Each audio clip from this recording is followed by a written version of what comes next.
Un gusto compartir con usted este programa. Soy José Buendía y esto es Blanco y Negro. La libertad de expresión es una de las grandes promesas de la democracia, pero ninguno de los gobiernos en el último cuarto de siglo ha logrado garantizar este derecho. ¿Cuáles son las principales limitaciones en México? ¿Legales, económicas e inseguridad? En los últimos tiempos crecen notablemente las sanciones a periodistas y tuiteros de parte de autoridades que restringen la libertad de expresión con la justificación de la violencia política de género.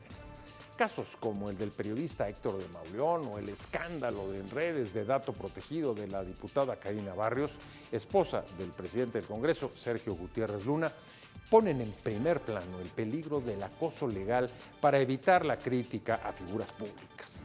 No es la única limitante. La violencia no da tregua tampoco a la prensa y solo en 2025 han caído 2 periodistas al mes. Y a las estrategias legales e inseguridad se ha de sumar también la vulnerabilidad de los medios por la fragilidad económica de su modelo de negocio, con la retirada de la publicidad oficial, dependencia de los anunciantes y concentración de la propiedad.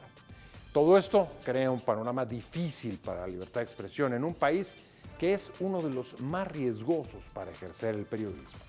Y la consecuencia más preocupante y negativa es que genera una atmósfera de abuso de poder de personajes públicos y del crimen, con ventajas legales, económicas y de fuerza disuasiva para silenciar la información y acallar a la crítica. Aunque el gobierno refuta que es falso que en el país se censure a nadie, ¿es la violencia una forma de censura? ¿El acoso legal es una manera de restringir la opinión, aunque se envuelva en la protección contra la violencia de género? ¿La falta de reglas en la asignación de la publicidad oficial cierra el círculo? Esto es Blanco y Negro y comenzamos.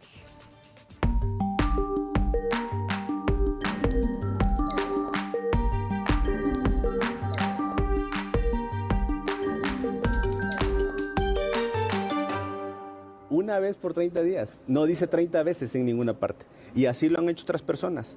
¿Qué optaron ellos? Subes una publicación, la dejas, concluyen los 30 días, las puedes retirar o la puedes dejar y se cumplió la sentencia. ¿Qué optaron ellos? Pero no es lo mismo que 30 veces. Hay diferencia entre 30 días y 30 veces. A mi juicio, esta persona engañada por la abogada para tener materia, para estar en medios y tener un discurso de esta supuesta censura, trae el tema, ¿no? Estamos en Blanco y Negro, muchas gracias por estar con nosotros como siempre y vamos a abordar el tema de la libertad de expresión que ha dado vueltas ya en las últimas semanas en este país, en el debate público, y tiene que ver justamente con la aplicación de sanciones por violencia de género sobre opiniones que se vierten respecto de personajes públicos, la mayoría de los casos mujeres, pero no solamente han sido mujeres.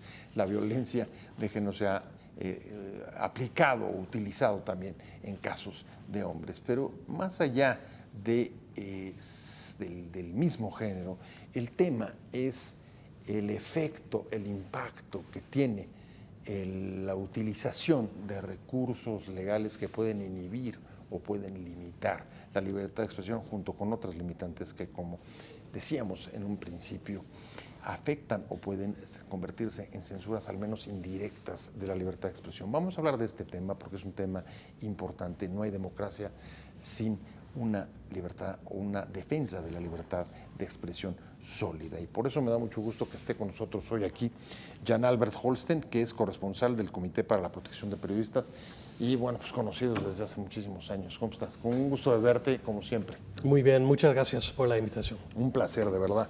Y Luis Moreno, que es el coordinador de defensa de Artículo 19 en México y Centroamérica, y como ve, viene cansado después de que está llevando... ¿Cuántos juicios estás llevando? ¿Cuántas demandas estás llevando? Pues tan solo el año pasado documentamos 21 casos de demandas. O sea, ¿cuánto, perdón? 21 casos de demandas. Cada 3 semanas un periodista es sujeto a un proceso legal. Este año han ido aumentando por el proceso electoral mismo, ¿no? de la elección judicial sobre todo. Entonces, pues al cierre de este año, en diciembre, pues veremos cuántos, pero sí se avisoran muchos más casos. muchos más casos, porque además la aplicación de esta clase de sanciones justificadas en el tema de violencia, ahorita vamos a entrar a la violencia política de género, han elevado exponencialmente las demandas, ¿cierto? Así es. Esta figura lamentablemente se comenzó a utilizar, empezamos a detectar primeros casos en 2020, 2021, era 1 o 2, ¿no?, que salían por ahí a lo largo del país, ¿no? Y veíamos con preocupación eso. Incluso desde antes, cuando se aprobó esta figura, ¿no?, en las legislaciones electorales y penales, porque también está en los códigos penales, eso es importante, no solo en la ley de violencia contra las mujeres, sino también en los códigos penales. Es un delito tipificado. Entonces empezamos a notar pequeños casos y lanzar advertencias, ¿no? Pero ya han ido aumentando y ahora ya es un monstruo incontrolable que estamos viendo, que están llegando a cada rato este tipo de procesos. Y desde luego una novedad después de que la violencia política de género se trató de una lucha de muchos años, una lucha larga de reivindicación de terreno parejo de las mujeres, y ahora se está utilizando más bien para esto. Tú llevas un montón de años en México y te tocó, pues, digamos, desde los primeros años después de la alternancia política en el 2000. La democracia en el país tuvo como una de sus principales banderas llegar con la defensa, protección, expansión, garantizar la libertad de expresión. Así es. Y ¿Cómo ves, digamos, en retrospectiva, la situación actual respecto a pues esta promesa, esta deseo, esta reivindicación? yo diría que la situación ha cambiado y sigue siendo igual en muchos sentidos. Interesante. En términos de la violencia física contra periodistas, las privaciones ilegales de libertad, los asesinatos, las amenazas, pues en ese sentido no ha cambiado mucho, solo que la violencia ha aumentado prácticamente cada año desde que yo estoy trabajando en el CPJ. Que es en el 2016. Vimos el año pasado una ligera baja en el número de ataques letales. Sin embargo, en términos de ataques no letales, seguimos viendo un aumento también en los primeros meses del sexenio de la presidenta Claudia Sheinbaum. Pero también vemos una cierta evolución. Como ya Luis mencionó, el número de juicios contra periodistas, intentos de censura por la vía legal, se está evolucionando. Ya no solo estamos hablando de juicios por calumnia, por daño moral, ahora estamos viendo un aumento muy notable en casos de violencia política en razón de género, pero lo que también estamos viendo, por ejemplo, es no precisamente la víctima era periodista, pero el caso de dato protegido, ¿no? Cuando estamos hablando de repente... Bueno, justo teníamos ahí a Sergio Gutiérrez Luna, el presidente de la mesa directiva del Senado, que ha sido uno de los actores principales de este escándalo. Sí, y ahí lo que me llama mucho la atención es la aparente necesidad de exigir disculpas públicas a ciudadanos. También lo hemos visto una vez ya en el Congreso hace unos meses. Oye, que además no está ni claro, como pudimos ver en el inserto, si se refería, decía, a una vez todos los días o 30 veces, que pues, uno supondría que habrá querido decir, si haces 5 por día, pues entonces la terminas antes, lo cual pues no te habla más que de la ambigüedad y de digamos, la falta de precisión de esta clase de sanciones de las disculpas. ¿De dónde salió eso? Y lo que creo que es muy importante es que si tomamos todo esto, ¿no? La violencia física, la violencia jurídica, la causa judicial, junto con la nueva ley de telecomunicaciones, la homologación de bases de datos biométricos, yo creo que estamos empezando a ver un contexto de intentos de limitar cada vez más los espacios de libertad de expresión, o más bien una censura por la vía legal, ya no solo por la vía de la violencia. Y junto con esto, ahora traigo a la mesa un comentario que acabo de leer en los últimos días del presidente, bueno, no presidente, perdón, de un magistrado del Tribunal Electoral, Felipe de la Mata. Déjenme ir con Maru Uresti de Animal Político, que lo tengo ahí en pantalla. Porque, Manu, ¿cómo estás? Un gusto que estés con nosotros. ¿Qué tal? El gusto es mío de estar aquí con vosotros, aunque sea a la distancia. Pero bueno, la cobertura periodística, ya sabes que las agendas son difíciles. Las que mandan, sin duda. Pero no sé si pudiste leer una declaración reciente en los últimos días del magistrado Felipe de la Mata ahí del Tribunal Electoral, diciendo que, ojo, no se confundan, los periodistas pueden cometer abusos también con sus declaraciones, con sus opiniones, con sus escritos, y no están preservados de poder caer en algún tipo, digamos, de acoso, por llamarlo de alguna manera, a personajes públicos. Esto, por supuesto, en el contexto de la discusión sobre la aplicación de lo que decíamos aquí en la mesa, Manu, de estas disposiciones legales sobre la violencia política de género. ¿La leíste? Bueno, la verdad que siempre... No la he visto, pero bueno, ya que tú me la comentas, pero sí, o sea, esto es algo que siempre se ha sabido, ¿no? Es decir, claro, los periodistas no somos infalibles, hay periodistas de todo tipo, hay columnistas, yo a veces también leo columnas que digo, bueno, madre mía, o sea, yo no sé de dónde sacan esta información, pero como no la tenga bien sustentada, pues yo desde luego me sentiría muy agraviado, ¿no? Entonces, esto claro que está ahí, no tenemos, digamos, libertad absoluta para decir todo y de la manera que queramos, ¿no? Eso, pero creo que eso desde que existe el periodismo. Ahora, lo que comparto con lo que se ha puesto en la mesa es esta preocupación de que se están, digamos, ideando nuevos mecanismos legales para, más allá de si ha habido o no algún posible abuso, pues que lanzar también un mensaje a navegantes de ojo con lo que dices, ojo con lo que publicas, ojo con lo que investigas, porque ahora hay un mecanismo que parece aparentemente mucho más fácil, que es esta denuncia por razones de género, donde las medidas cautelares son súper rápidas, se aplican súper rápidas, y hemos visto que la justicia pues está, vamos, avalando esto de pedir perdón durante 30 días como si estuviéramos en el medievo digital, y es una cosa alucinante.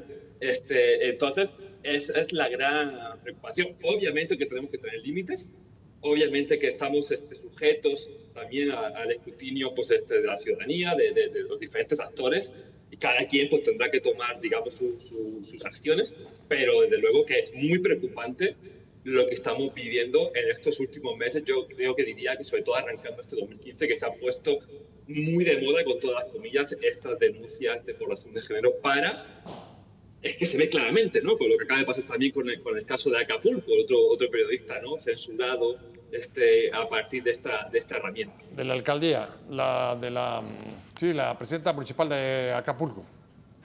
Así es, sí. Otro caso muy parecido a los que hemos visto en los últimos días, donde se establece que hay una supuesta violencia de género, y bueno, pues eso sirve para pues, callar muchos medios críticos, a muchos periodistas críticos. Ahora que lo decías, antes de regresar a la mesa, pero nada más para no dejar de mencionarlo, decías, a veces leo algunos artículos que me quedo frío por la falta de fuentes, de confirmación, de corroboración de la información, y recuerdo también una declaración reciente de la presidenta Sheinbaum diciendo esas cosas, por ejemplo, la lista que supuestamente existe, que supuestamente Estados Unidos ya le mandó sobre los personajes que le gustaría que fueran detenidos de la política vinculados con el crimen. Y decía ella, un poco en el tono que acabas de decirlo tú, no sé de dónde lo sacan, no sé de dónde obtienen esa información, nunca dicen cuáles son sus fuentes. ¿Esto es un asunto que debilita también la libertad de expresión, Manu? Sí. O sea, a ver, yo por supuesto no voy aquí a decirle a los compañeros allá, ningún periodista ni columnista, cómo hacer su trabajo. Yo puedo hablar por mí y por nadie más. Yo tengo claro que sin documentación, sin corroboración, sin muchas cosas, pues no publico, por mucho que quisiera yo que me quemen las manos, algo que me pueda pasar. Entonces yo sí leo columnas que digo, bueno, yo no sé esto de dónde sale o con qué sustento. Entonces, bueno, por eso digo que cada quien sabrá cómo podría defenderse ante una denuncia o ante una acusación. Y yo quiero entender que quienes publican ese tipo de cosas, como lo que dice la presidenta, es porque realmente tienen el sustento para poderse defender. Porque si además de cómo están las cosas, que hay un intento clarísimo, de limitar la libertad de expresión, no solamente por esto que está pasando ahora con la justicia, sino podemos hablar de la transparencia, del INAI, etcétera. Hay un intento clarísimo de limitarla, hay un retroceso en materia de libertad de expresión. Si encima, pues, digamos, les damos esa herramienta a quienes quieren hacerlo con trabajos poco rigurosos o poco profesionales, pues entonces la verdad que va a ser todavía más complicado.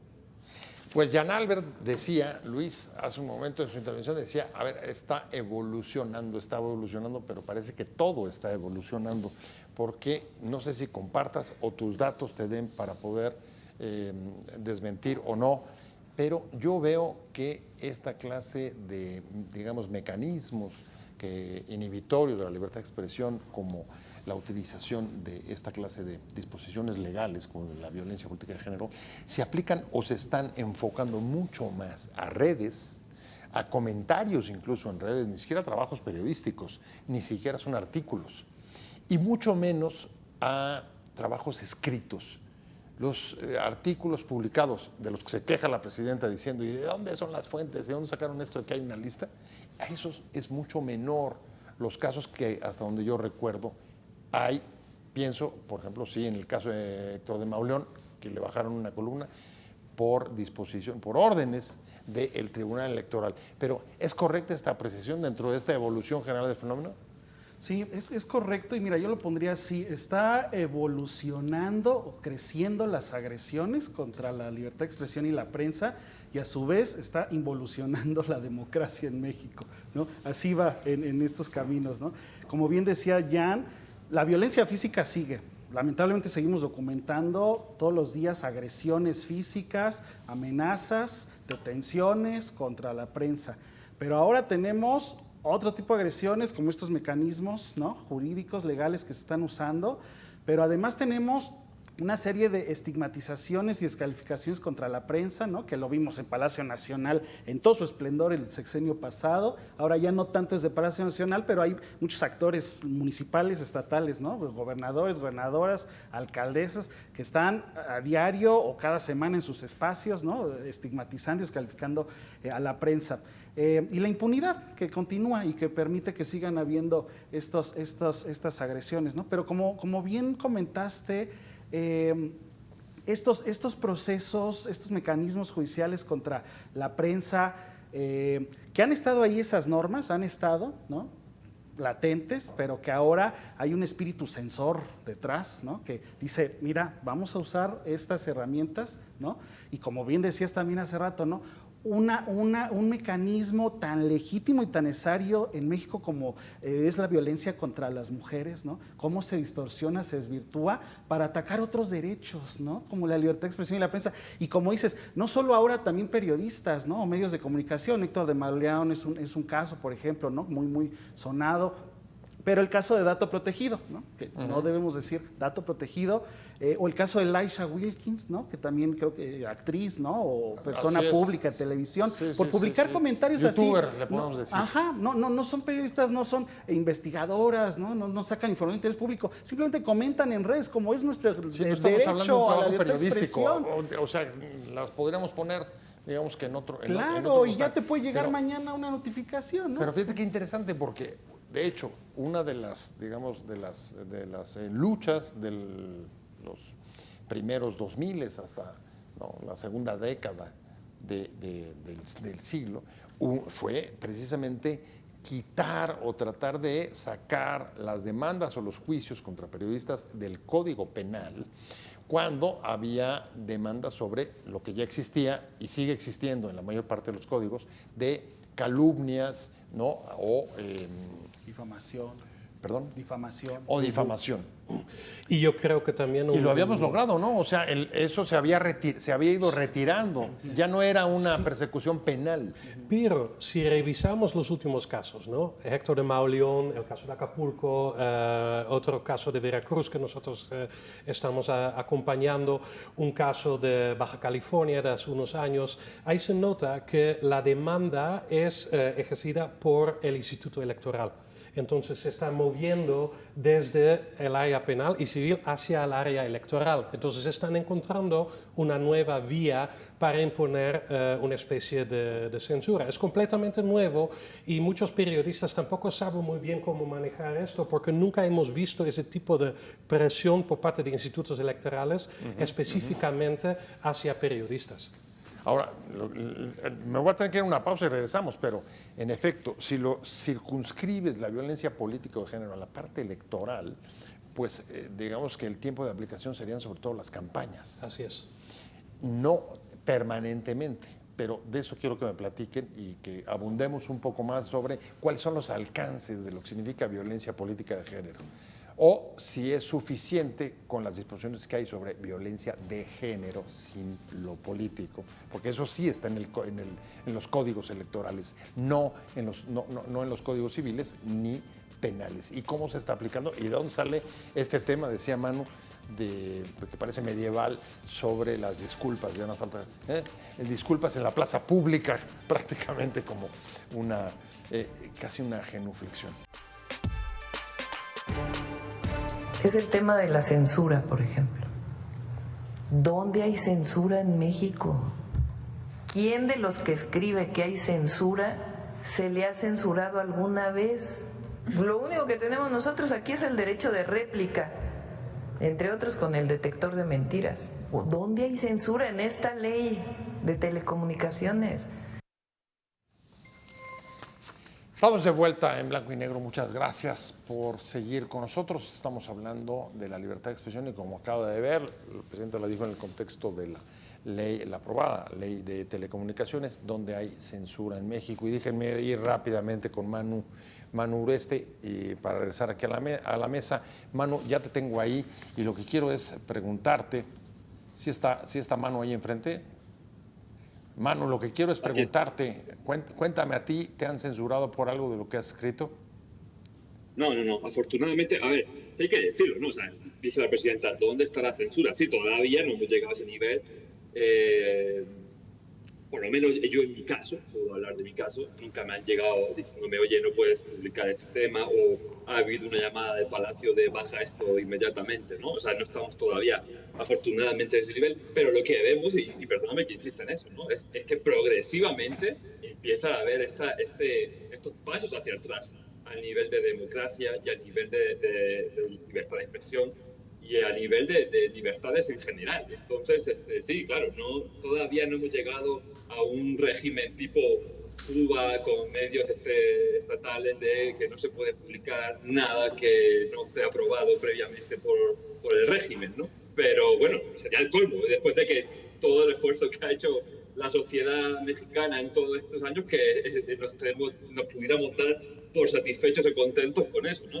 Lo que yo creo que hay que señalar son estas alarmas, estas banderas rojas tremendas que ya estamos viendo, que ya se están materializando, ¿no? O sea, con estos casos que en Yucatán, en el Campeche, con la gobernadora de Campeche, ahora con el tema de la presidenta municipal de Acapulco, con el tema del dato protegido, como decía, ¿no? Pidiendo perdón en la plaza pública digital, como en el medievo, ¿no? Solamente faltaban hacer unos latigazos. Entonces, no que hay una censura ahora mismo todavía tan, digamos, que se pueda ver así, pero obviamente hay una gran preocupación.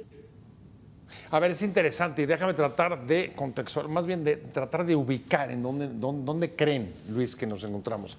En este país, ni en los momentos más duros, digamos, del autoritarismo del siglo pasado, existió la censura previa. Más bien lo que existió fue una forma de autocensura. Granados Chapa hablaba de censura ambiental.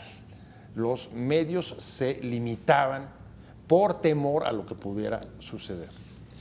Hoy lo que estamos viendo, dice Manu, son mecanismos que parece que nos pueden, evolucionando, llevar a una situación de mucho mayor restricción de la libertad de expresión. ¿En dónde, digamos, crees que nos encontramos hoy en este momento en México con los casos que tenemos a la mano para poder decir? Mira, nos encontramos, contrario a lo que mencionó la presidenta Sheinbaum,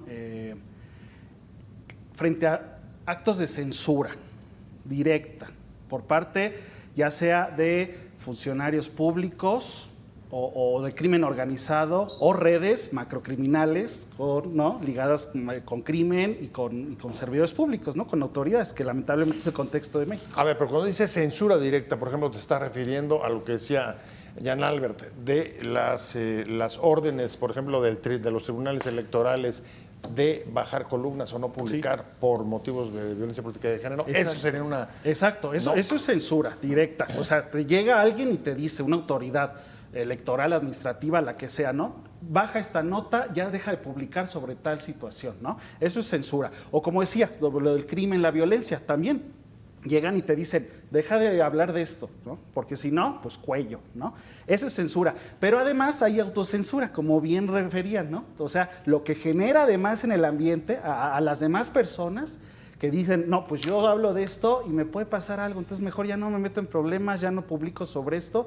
Y no solo ahora prensa, ¿no? Sino también cualquier ciudadano o ciudadana, con estos casos precisamente, ¿no? Como dato protegido, como el caso de Laisha, ¿no? Ciudadanas, ciudadanos que expresan algo en redes así, en su celular, ahí están yo creo sentados. Oye, ciudadanos ni tan comunes ni tan corrientes, eso también hay que decirlo. Sí. No es cualquiera en los casos que hemos conocido que se haya metido a hacer una demanda de este tipo.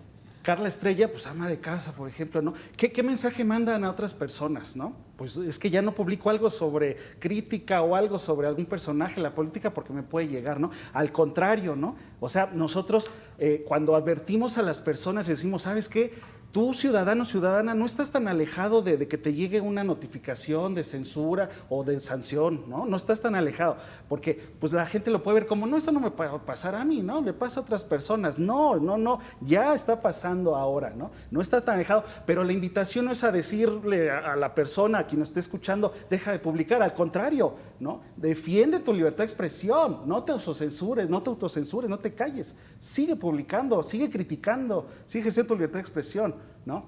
A ver, aquí yo creo que hay una discusión ahí muy interesante, Jan Albert, en dos aspectos de lo que acaba de decir Luis. Luis, por un lado, dice con mucha seguridad, esta aplicación de leyes por parte de la autoridad es censura directa. Y por otro lado dice, incluso hay ciudadanos que son los que están elevando las demandas. Y te diría, respecto a la primera afirmación, lo polémico del asunto es que tampoco hay derechos ilimitados. Y entonces eso es lo que defienden del otro lado. No, una cosa es la libertad de expresión, pero no puede ir más allá, por ejemplo, invadir un tema como la violencia de género. Y respecto al segundo, si estamos viviendo realmente una, actividad de ciudadanos, o es que las guerras políticas se trasladan sobre todo a las redes, y ahí quien está haciendo las preguntas o los ataques no son ciudadanos comunes, son más bien ciudadanos o afines a partidos o a grupos o que funcionan como bots para estar atacando a un adversario político. Pues hace unos años, durante el sexenio del presidente López Obrador, Signalab en Guadalajara hizo varios estudios muy importantes sobre la creación de redes orgánicos de personas afines o bots. No se sabe con exactitud, pero sí un movimiento claramente organizado y dedicado a manipular la narrativa en el espacio público. Sí, sí. Eso lo estamos viendo en este momento también. Y a nosotros en el CPJ no nos cabe ninguna duda de que sí hay manos políticas por ahí atrás, porque no puede ser casualidad de que en el momento de que se empieza a crear una especie de narrativa en contra de ciertos ciudadanos, de ciertos periodistas, de repente en cuestión de minutos se movilizan perfiles, en miles de perfiles o hasta decenas de miles de perfiles en contra de ciertas personas. Ahí sí se puede hablar de una censura y también se puede hablar de un elemento dentro de todo el proyecto político que hemos visto en los últimos años de limitar cada vez más los espacios de libertad de expresión. Y quisiera, porque algunas de las cosas que comentó Luis que son muy importantes, quisiera ahí agregar que el artículo 7 de la Constitución en México está muy claro sobre la censura previa. Porque una cosa es a través de un juez exigir que se baje una columna ya publicada. Otra cosa es, como un caso muy llamativo en Campeche, donde la gobernadora Laida Sansores, a través de un tribunal, básicamente prohibió a un medio de comunicación local que se mencionara su nombre Curiosamente, en los siguientes 2 años, que son los últimos 2 años de su gestión como gobernadora. Ahí estamos hablando ya de una escalada de lo que es la censura a posteriori, que es la censura previa, que es completamente prohibida por la Constitución. Ahí la calificas como censura previa. Totalmente, totalmente. Si tú le dices a un ciudadano, tú ya no puedes hablar, o como hicieron, por ejemplo, al ex editor del mismo medio de comunicación, a Jorge Luis González, de que durante los siguientes 2 años tú ni puedes mencionar el nombre de la gobernadora, pues en ese momento ya no estás hablando de censura posterior, estás hablando de censura previa. Así es. Así es. Manu, déjame ir contigo, porque este tema me gustaría también que tengas sobre estos 2 dilemas, conocer tu postura. Una, en efecto, las leyes el derecho a libertad de expresión no es ilimitado. Y 2, lo que estamos viendo también en redes es que no son tampoco ciudadanos comunes y corrientes los que entran a agredir o atacar, incluso a demandar el ejercicio de la opinión a través de la argumentar que hay ataques que violan son violencia de género. Sí, no, y además creo que también me gustaría poner sobre la mesa el tema hablabas tú antes, ¿no? Del tema de los medios que antes se autocensuraban más, y etcétera. El tema de la publicidad oficial en este sentido, ¿no? Cuando llegó también el nuevo gobierno, bueno, el anterior gobierno se habló de una posible reforma del tema de cómo se están financiando desde las entidades públicas del gobierno a los medios de comunicación, cómo se reparte ese dinero. Y bueno, vemos que eso no se tocó y es como siempre, ¿no? O sea, eso lo que hace es digamos, premiar líneas editoriales afines al gobierno y castigar líneas editoriales críticas. Y eso también lo que lleva a muchos medios es esta autocensura, digamos, no puedo decir nada, porque imagínate, pues, ¿cómo voy a publicar algo en contra del gobierno si me está dando 500 millones de pesos, ¿no? Entonces, creo que también hay otro elemento que no es necesario que alguien en el Palacio agarre un teléfono rojo y llame a una redacción y diga, oye, baja eso. Es que realmente ya muchos de los medios, bueno, si te quedas sin publicidad, se acabó el medio, se acabó, digamos, también, pues, creo que esto es un elemento muy importante del que no se habla tanto, pero el tema de cómo se distribuye en este país, el tema de la publicidad oficial, es uno de los temas que origina o que propicia más autocensura en los medios de comunicación, porque básicamente lo que están haciendo con estas entregas de dinero, pues es eso, es comprar líneas editoriales y castigar líneas editoriales críticas. Y eso creo que de alguna forma debemos de intentar un cambio en esta forma de repartir esa bolsa, porque es que es muy notorio, cuando un gobierno como el de Peña Nieto, pues se premiaba a grandes televisoras, ¿no? Con muchísimo dinero, sale este gobierno, llega a otro gobierno y se premia a un diario supuestamente, ¿no? Más afín a la 4T. Entonces, al final, lo que estamos haciendo con el dinero público es eso, es castigar y premiar líneas editoriales, y eso también genera pues, autocensura en muchos medios.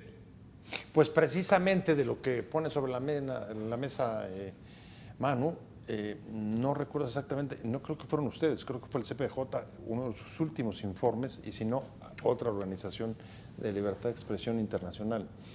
Me llamó la atención porque Luis decía una de las principales limitaciones que señalaba de la libertad de expresión en México, decía la enorme vulnerabilidad o fragilidad de los medios de comunicación. ¿Fueron ustedes?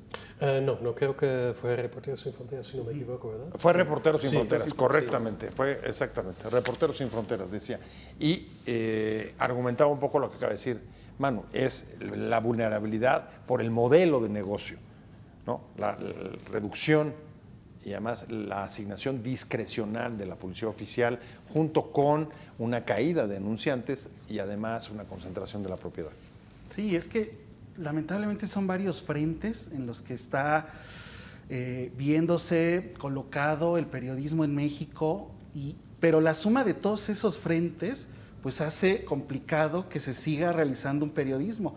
La precarización laboral, ¿no? Lo que hay muchos periodistas que tienen que trabajar en otra cosa, además de cubrir, ¿no? de salir a cubrir información.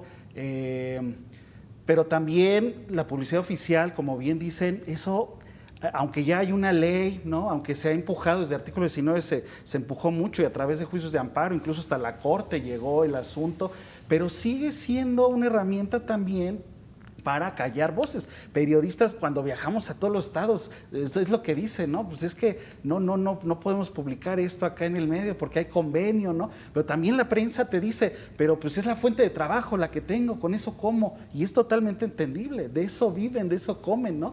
Pero qué lamentable que siga habiendo estos mecanismos también de censura. Es que son varios frentes, ¿no? La precarización laboral, la publicidad oficial, ¿no? Como herramienta discrecional, y la violencia física, ¿no? Agresiones y el uso de mecanismos judiciales y la descalificación y estigmatización de servicios públicos. O sea, vamos sumando todo eso. Y porque dice la presidenta que no hay censura. Hay censuras, ¿no? En plural yo lo pondría. Hay censuras. Pues yo me tengo que ir rapidísimo a un corte. Volvemos, estamos en blanco y negro y cuando regresemos precisamente vamos a hablar de eso. Porque quizá una de las grandes promesas que ni sirios ni troyanos en este país han cumplido, referido a los gobiernos desde el 2000 para acá, ha sido en que todos han prometido regularizar la asignación de publicidad oficial y ninguno la ha podido llevar a cabo. Interesante, porque si tampoco es tan difícil, ¿no?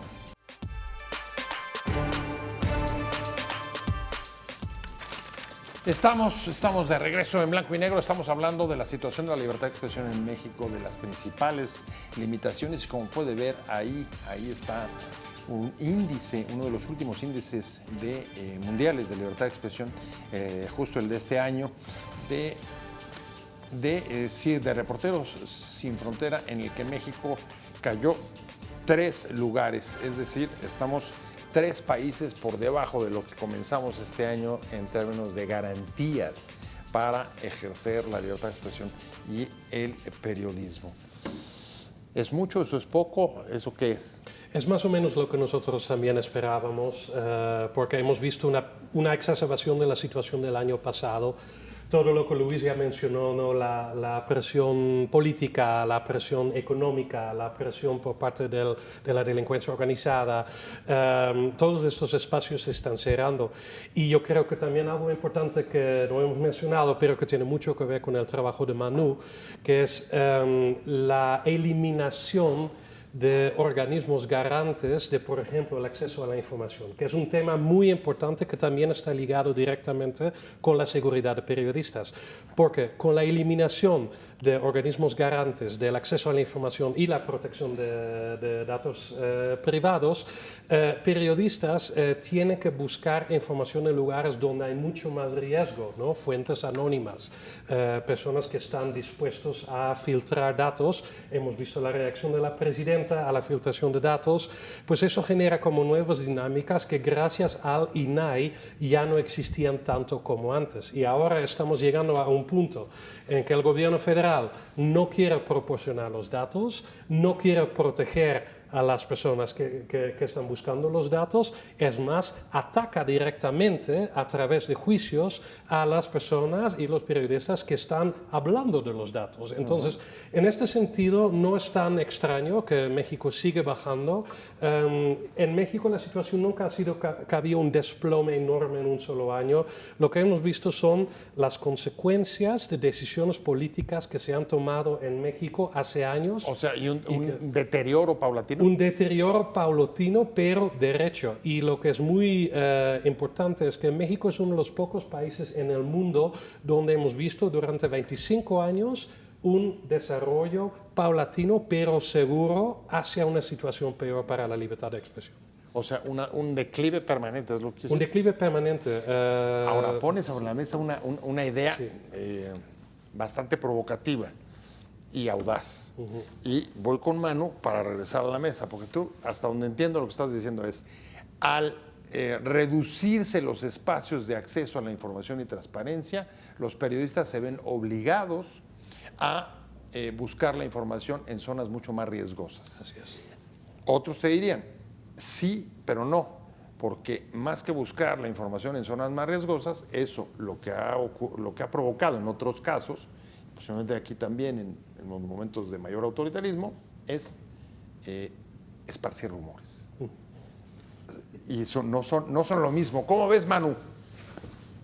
Sí, es un debate súper interesante. Justo también estaba pensando eso. Algunos y algunas periodistas supongo que sí provocaría esto que dice Jan, ¿no? de tener que subsanar esa falta de acceso a la información pues con otro tipo de periodismo, otro tipo de reporteo en terreno mucho más riesgoso del que ya de por sí hacemos.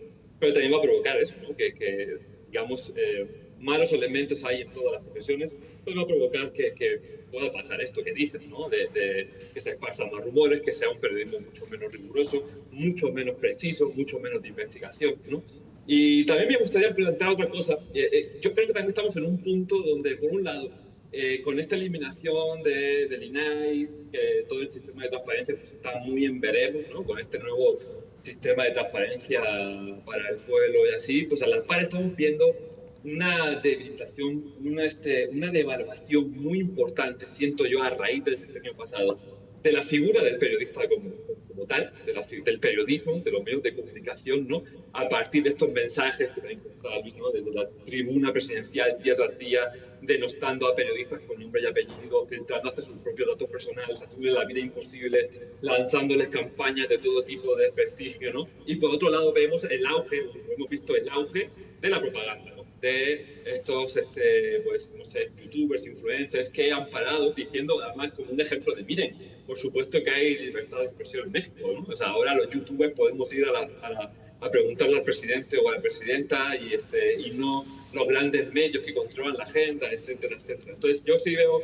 eso también como otro elemento que hay que sumarle a todo lo que comentaba antes nuestro compañero del artículo 19, a todos los elementos ya críticos que están perjudicando a la libertad de expresión. Por otro lado veo eso, ¿no? Que hay un gran deterioro de la imagen del periodista propiciado también en gran medida por estos mensajes gubernamentales. Yo lo he notado como periodista en México, que llevo aquí 17 años. Creo que nunca me había sentido, pues cuando he ido a cubrir un evento, por ejemplo, presidencial, cuando fue la inauguración, por ejemplo, del AIFA, fui a cubrir ese evento y cuando la gente te preguntaba ¿de qué medio eres? Y le decías el medio de qué era, se te juntaba una turba y casi que te corren de un lugar, ¿no?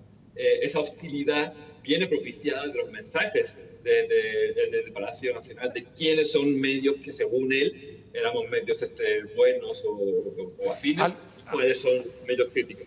Algo que ha bajado, ¿no? Con el gobierno de Sheinbaum, como decía Luis, siente mucho menos, digamos, ese asedio o esa hostilidad desde la tribuna presidencial. Creo que ha bajado, pero si tú te das cuenta, tú cuando oyes a la presidenta, es verdad que por supuesto tienen un estilo muy distinto. Si me preguntas a nivel personal, qué bueno que es un estilo distinto, pero realmente también muchas veces cuando la presidenta se refiere a medios de comunicación, a investigaciones, está ese mismo tonito de López Obrador, esa misma sonrisa de qué medio eres. Hace unos meses también mi compañera Nayeli Roldán fue a preguntarle la mañana a la presidenta por una investigación documentada, documentada con los datos en la mano, con videos, con todo, sobre el deterioro del sistema de salud, que no es ningún secreto, y el tonito era ese, ¿de qué medio eres? ¿De cuál? No, pues ahí veremos. Sigue habiendo un tono de desprecio. Peor en Estados Unidos que no las dejen entrar a la Casa Blanca a las conferencias de prensa, pero es un dilema importante, Luis, el que acabo de poner sobre la mesa, ¿no? De evaluación, deterioro, falta de respeto o pérdida de respetabilidad de los periodistas versus crecimiento o aumento del ejercicio de la propaganda. ¿Cómo ves ese binomio, esa paradoja o ese dilema frente a las limitaciones? Sí, mira, organismos internacionales de hace años han recomendado a México, sabes que las personas defensoras de derechos humanos, los periodistas, ¿no? Que son grupos que se han enfrentado a violencia, ¿no? Y se siguen enfrentando, ¿no? Y están en una situación de vulnerabilidad grave, arrópalos con tu discurso, no los ataques, ¿no? O sea, eso han dicho organismos internacionales de hace años, ¿no? Aquí, pues el Estado mexicano ha entendido todo lo contrario, ¿no? Y que, por ejemplo, pues sí, la presidenta Sheinbaum no sea como el presidente Obrador, que sí, todos los días, prensa sicaria y términos así terribles, ¿no? Digo, la presidenta Sheinbaum, pues sí tiene otro tono, pero tampoco es de celebrarse, ¿no? Porque no debería existir ni un solo mensaje de la presidenta, el presidente, en contra de la libertad de expresión, de la prensa, ¿no? De medios de comunicación, denostando, ¿no? O sea, porque eso también, pues en el ambiente social, pues coloca en mayor riesgo a la prensa, ¿no? Porque, pues que tú eres del Reforma, el Universal, o de qué medio eres, ¿no? Como decía Manu, animal político, ¿no? Entonces, pues hay gente que dirá, a ver, ese periodista, ¿no? Mira, ese de los que ataca, ¿no? A Morena, ¿no? O a la presidenta, ¿no? No sé, y se van contra él, ¿no? O sea, todavía eso hace que aumente más la animadversión, ¿no? Y las agresiones contra la prensa. Entonces, no debería existir un discurso de ese tipo. Ya, bueno, hasta tribunales han dicho que están obligadas las autoridades a lo contrario, ¿no? Y aparte usan recursos públicos, ¿no? Pero pues las autoridades municipales, estatales siguen haciendo esto de estigmatizar, ¿no? Y criminalizar incluso también a periodistas, ¿no? A la prensa. Ya me voy, y qué difícil sostener o defender este derecho en medio de la polarización. Así es, así es. Es muy difícil y es cada vez más difícil. Y yo quisiera agregar a lo muy cierto que comenta Luis, que mucho del daño que estamos viendo ahorita ya está hecho.